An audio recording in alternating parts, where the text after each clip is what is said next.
Hi, everybody. All good? Come on, a little bit more enthusiasm, please. Cool. So they played our video already. Okay, very good. Let's start. Let's dive right into it. So, thank you for coming. Pleasure. It's really impressive.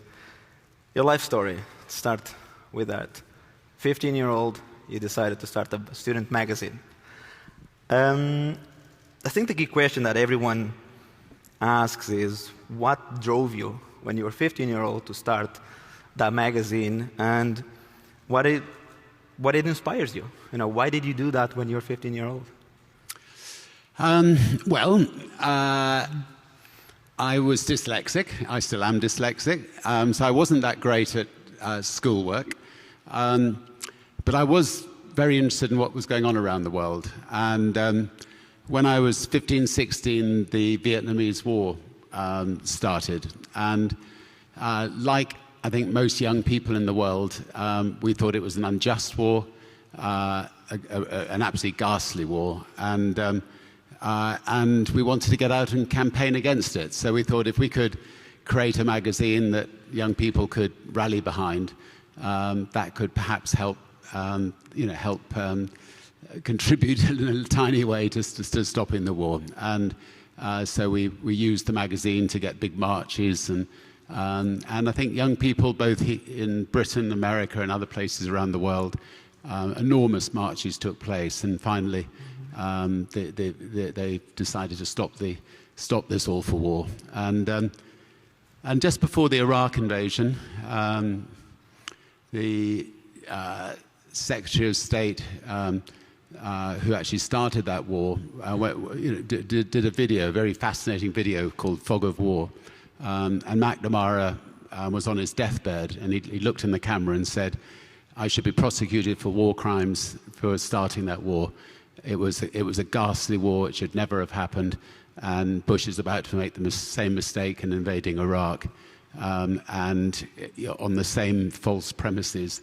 I'm making this video to tell President Bush not to invade Iraq. And I think in my lifetime I've seen these awful wars that have taken place that have contributed nothing but havoc and mayhem and death. And I think all of us have got to do everything we can if there's another war rearing its ugly head, unless we're being invaded, just to get up there and to say, enough's enough. That's cool. So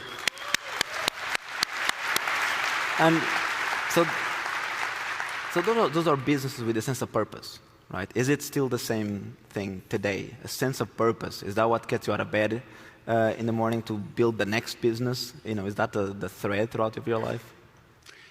Do you know, I've never thought of my entrepreneurial career as building a business. I've seen situations in life that have frustrated me and thought, screw this, I can do it better. I mean, I've told this story before, but the reason we got into the airline business was literally, I was trying to get from Puerto Rico to the Virgin Islands.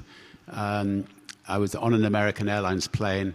I hadn't seen my girlfriend for 3 weeks, so I was determined to get there. And suddenly they come on the speaker and say, "I'm sorry, we don't have enough passengers. You're going to have to come back in the morning." And I got off the plane, infuriated, angry, frustrated, and I went to the back of the airport. I was 28 years old. I had a credit card. I hired a plane, borrowed a blackboard, wrote Virgin Airlines one way to the Virgin Islands, went to all the people who got bumped, and I filled up my first plane.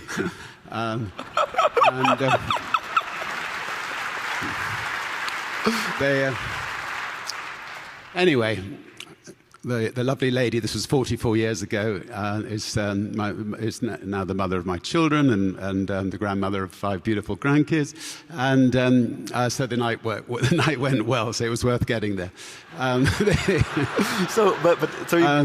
the next day, I suddenly thought, damn it, airlines do bump you. They don't look after you that well. So I rang up Boeing and I said, "Do you have any second-hand 747s for sale?" And R.J. Wilson, who was the sales rep from Boeing, said, well, we have one, but what did you say your name was, and what do you do? So I said, my name's Richard Branson. I've got a record company called Virgin. We got the Rolling Stones. We got the Sex Pistols. And there was a sort of long pause, and I thought he was going to put the phone down. But then he just responded and said, Richard, I'll tell you what, I'll come and see you, but only on condition that you absolutely promise to me that you'll change the name of the company. I mean, if people think it's going to be called Virgin, nobody would think the airline would go the whole way. I mean, so anyway, I promised. He came and saw me, and then I called it Virgin anyway. So. So it's fair to say that most of your some of your business. I mean, they've had. I mean, Virgin was by all purposes a success story, but there's been, I'm sure, some roadblocks, some failures there. I mean, can you to the audience, can you talk about a few, and how do you, and most importantly, how do you get up the next day and you overcome that and you go build the next business? I think if you're a true entrepreneur, and I have started something like 300 ventures in my life, so I would call myself a true entrepreneur. You could not be a true entrepreneur without having some things not working out. Yeah. And I like to take on the giants, and there's no bigger giant in the world than Coca-Cola. And we launched Virgin Cola against Coke. For 2 years, we were outselling Coke and Pepsi. I mean, people were pouring into the shops to get our cola, and I really thought we're going to topple Coke on a global basis. So I was getting very big-headed for a while, and then there was an English woman who worked for Coke, and I only found this out when she became my bank manager a few years later, who went in and saw the president of Coke in Atlanta, and he said, you've got to take this Virgin brand seriously. And they filled a DC-10 up with SWAT teams and money, and they arrived in the UK, and Virgin Cola just disappeared from all the shelves. I mean, so there were a lot of very rich, very rich storekeepers up and down Britain for a few months. So I think the moral to the story was, a can of cola. Yes, we had a fun brand. Ours didn't taste that much different from theirs. If you're gonna take on a giant, you've got to be much better than them. So when British Airways tried to put Virgin Atlantic out of business, the public stuck with us. We took them to court. We won a massive amount of damages in a famous court case at Christmas time. We distributed it to all our staff. It was known as the British Airways Christmas bonus. So their staff keep hoping that British Airways will do the same again at Christmas. But the main thing was Virgin Atlantic is still here 35 years later because people like to fly it. That's an amazing story. So for everyone, if you wanna make have a chance of your question to be that I ask it to Richard Branson, please join the Slido.com app #Money2020 and start putting those questions up. And if they show up here, I might actually use some of those. But what you did there was you were able to create a brand, and with some of these PR mechanisms and some of the stunts. That you've pulled, and there's one very famous, naked in Times Square.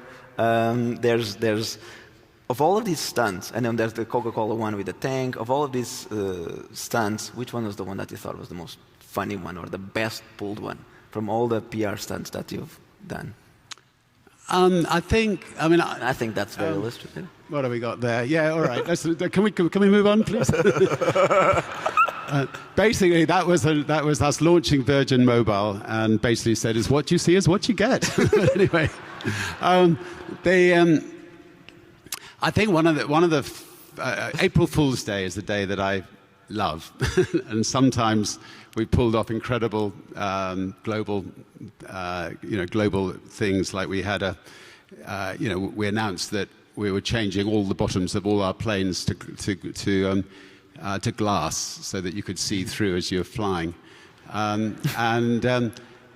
it was, people loved the idea. I mean, the amount of praise we got for it, you know, I would actually do it if it wasn't for all the baggage that you have to, you know, the suitcases you have to put down there. But I think one of the funnest ones I did was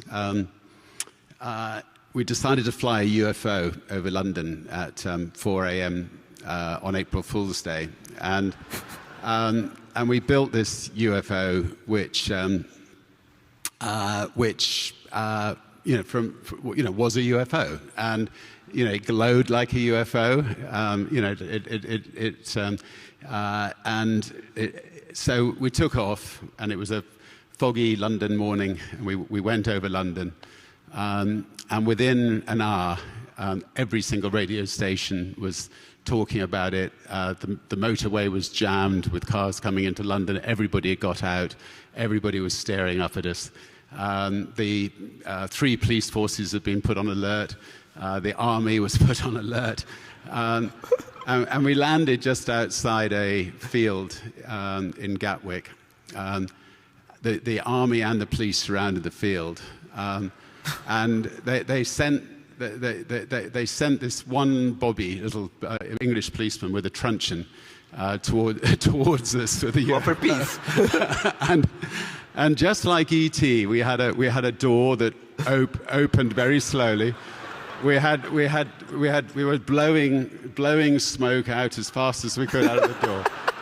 And we brought this little E.T. figure with an E.T. outfit on, who then walked down this plank, and this policeman with his truncheon just ran. I mean, in the opposite direction. And anyway, when I came out, you know, they didn't see the funny side. I was I was arrested, and then about half an hour later, they started laughing, and they let us off. But anyway, fun. You know, I think doing sort of fun things like that are, you know, they're fun for yourself. They make the public smile. I think it helps the brand in a fun way, and it's not harming anybody, and gets. You know, it's sort of you only live once. You might, if you can do it, why not? And I think it's just a way of having some fun while you're building businesses. Talking about that, and this is a money related conference. I mean, what led you to believe that you could bring the Virgin brand and apply the same type of disruption you've done in other businesses with the creation of Virgin Money? I mean, why did you see? And that was, in reminding everyone, that was way ahead of what you see now with the challenger banks and whatnot. What did led you to believe that there were inefficiencies? I had a little bit of money to invest. It was about 23, 24 years ago. And this financial advisor came to see me. And I was about to hand it over his money, and I looked at this piece of paper, and I saw words, bid offer spread 5%. So for some reason or other, I asked him, what does bid offer mean? And he sort of mumbled a bit, and I said, and he finally left, and he never really answered the question. So I then asked somebody else, what does bid offer mean? They said, it means they take 5% of your money before they even invest your money. And again, it just got me thinking, like banks do this, and investment companies do this, and they're not, up front. And so I found a lady called Jane Angardia, and I took her on, and I said, look, let's try to create a bank that that really can, shake up things. And I put her in an office above my office. And her first day in the evening, she reminded me about this the other day. I rang her up from downstairs, and I pretended to be from Barclays Bank, and I offered her twice the salary that I'd just taken her on, and I put on a false voice, and she turned me down. So I went upstairs and said, well, thank God you turned me down, because I just wanted to test to see whether you were. Anyway, 23 years later, she built the 6th biggest bank in Britain. We've just merged with the fifth biggest bank, and Virgin Money is the powerhouse that really in Britain, and we just come up with products that are far more interesting than with ever. Yeah, that was going to be fun. What do you think this means for the mainstream consumers, for the people that actually? Yeah, well, so the first thing we did was, banks traditionally they have a credit account, they have a deposit account, they have a normal account, they'll have about sort of 8 different accounts, so you've got money sitting in your ordinary account. And it's not being offset with the money you've got in your deposit account, or it's not being offset with your mortgage. And so you end up taking 4 or 5 years longer to pay off your mortgage. So we launched something called the Virgin One account, which was our first product, and it saved people a lot of money. And that's one good reason, I think, to go into setting up a financial service company. And I think over the years, Virgin Money's done that in a lot of different sectors. And then, when the 2008 crash took place, Northern Rock went bust, and Jane Ann gave me a ring, and we had a talk, and said, "Screw it, let's do it. Let's try to buy it." And so we went to the government and said, "We'd be willing. Can you consider selling us Northern Rock?" And it didn't work out that time. When the new government took over, they put it on the market again, and we ended up buying it, and that became, that really propelled Virgin Money forward. What do you see? I mean, there's all the new innovations coming in, open banking, crypto, all of that. Then regulation like PSD2, all that stuff. Do you see? I knew he was going to get into sort of more complicated stuff, so I've got my notes. I knew I was at a banking conference. I was going to have to start talking a bit about banking, and it's not the most. It's not my main subject. Let me tell you a few things that Virgin's done, which have taught about banking. So we can actually. In 2011, Jack Dorsey. Now, Jack. I invested in Twitter, and when Jack says he wants to launch something new in banking that's going to shake up the banking industry, you have to listen. And when he told me about what he was planning with Square, I thought that he trying to get giving small companies the same tools as big companies. We jumped in, and I think that he's created a real Trojan horse. So that's why we invested there. TransferWise, another company that it cost ridiculous sums of money to send money from, say, Jamaica to America, or America to the Bahamas, and they're saving 5 to 10 times what it costs people. And then, of course, when Bitcoin started, we felt that blockchain was something which we should invest in. It seemed like an incredibly exciting technology, BitPay, and I think there's a very, very exciting future, I think, in that whole area. So what you see is what it means for the consumers, and how can it have an impact on that. Moving a little bit outside of the financial service, and something that also thank you excites you a lot.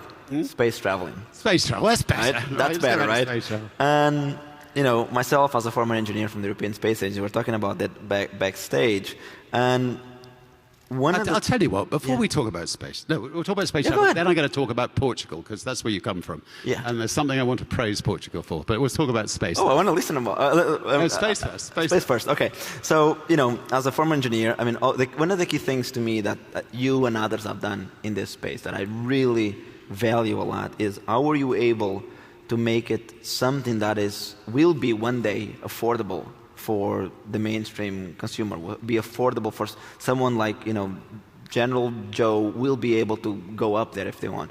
What led you to drive to make that belief a reality? Because you're putting your money and your investment and your time there. What led you to believe that? Again, I didn't really go into it thinking, by investing $1 in space travel, I might get it's not a return. $2 back. Yeah. I went into it because as a young man, I saw the moon landing on a black and white television set. And I was absolutely sure that one day I'd go to space. I was absolutely sure that my children would one day go to space. But after decades went by, I realized that governments were just not interested in you or me or people in this audience going to space.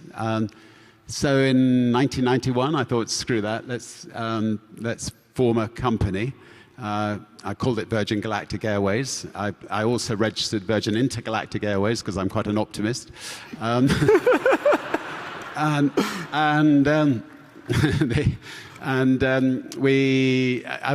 started traveling around the world looking for some genius engineers. We were talking before, who could actually build us a spaceship, and build us a mothership, and build rockets to take satellites to space. And you worked at the space agency, you know how exciting these things can be. So it took a while, and then about 14 years ago, we started embarking.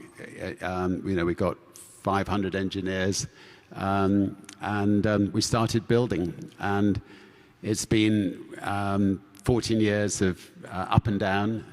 We've had tears on the way, but in roughly, a handful of weeks, we should be the first commercial space company to have astronauts in space. Whoa.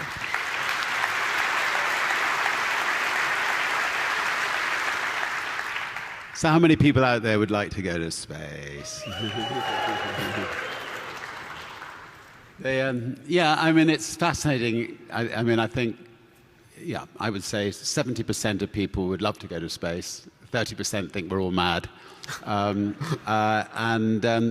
So it's up to ourselves, it's up to Jeff Bezos to make it affordable for as many people as possible. But it's clearly a sense of purpose that, you, Bezos, and Musk, were building all these private enterprises to get there faster than, when I was at the public government organization.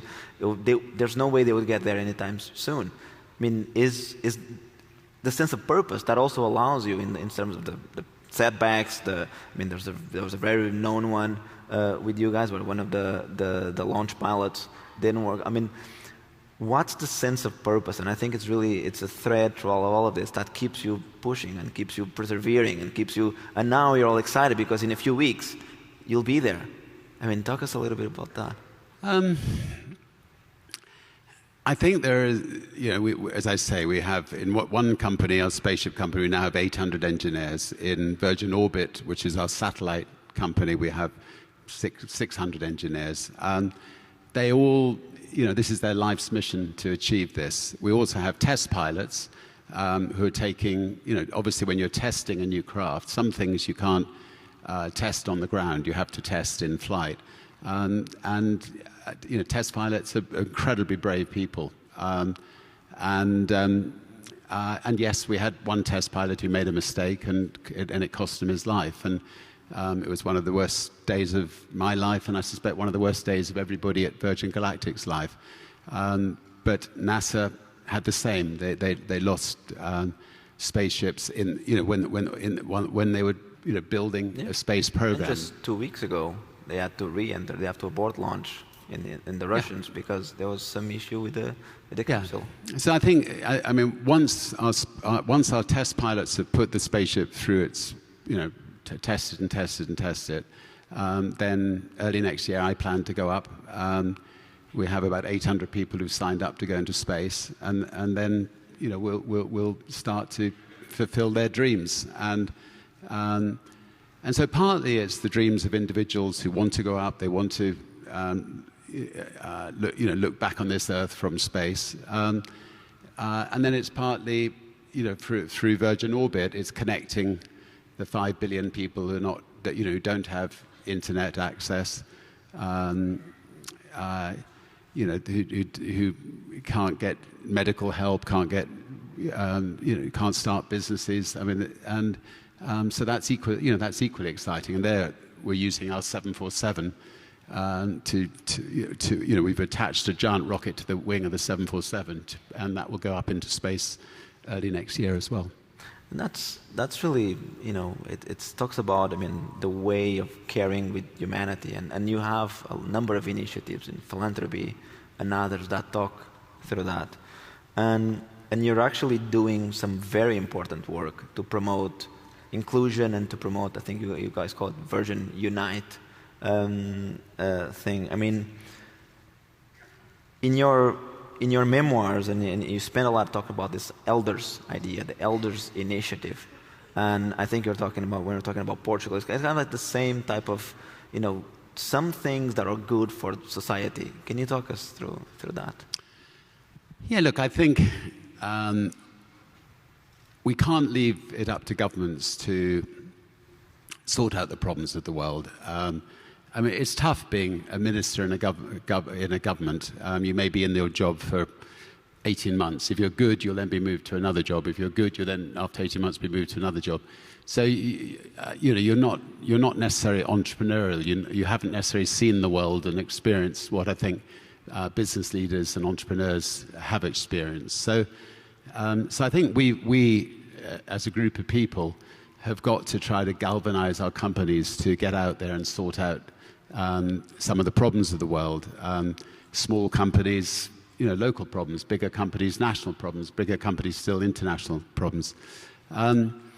And at Virgin, obviously we're a big international company now, and so we take on, some of the really big global problems. And we set up the Elders with Nelson Mandela and Archbishop Tutu to go in and tackle conflicts. We set up the B team, a group of business leaders headed up by Paul Pullman now, to speak out on climate change and try to galvanize business leaders to address climate change. The Oceanic Elders to try to protect the oceans. The Global Drug Commission, which is where Portugal comes into it, it has 15 ex-presidents on it, and we try to get out to the world to show the world that treating drugs as a criminal problem is not the answer, and if you treat drugs as a health problem, you can get on top of the problem. And it was very interesting. In the year 2000, this man's country had the worst heroin epidemic of any country in the world. It's a small country, but massive heroin epidemic. And the president went on television and he said, I'm talking to all of you people who've got an opioid problem. None of you will ever be prosecuted. You'll never be put in prison. You'll never be given a criminal record. What we ask you to consider is to come to certain places we're going to set up in Portugal. We will give you the clean needles. We'll make sure you're supervised so that you don't overdose. You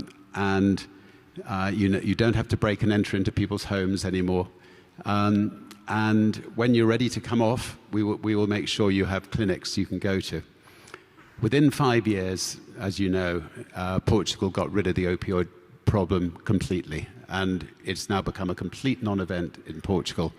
The place, it's big, and I'm sure in this audience a lot of you will know friends, family, children, brothers and sisters who've got an opioid problem. It's massive in America, and being tough on tough on drugs just does not work. It has not worked at all. Finally, with marijuana, sense is beginning to prevail. It was being legalized in Canada. You're not going to see an uptick in usage. People, they can use some of that money to warn people of the dangers. In the States, it's been legalized. In America, you have not seen an uptick in use. And there's a lot of money, instead of going into the underworld, it's now going back into education, into health. Anyway, congratulations, Portugal, for setting the example. It's in a way, and I thank you for that. Thank you.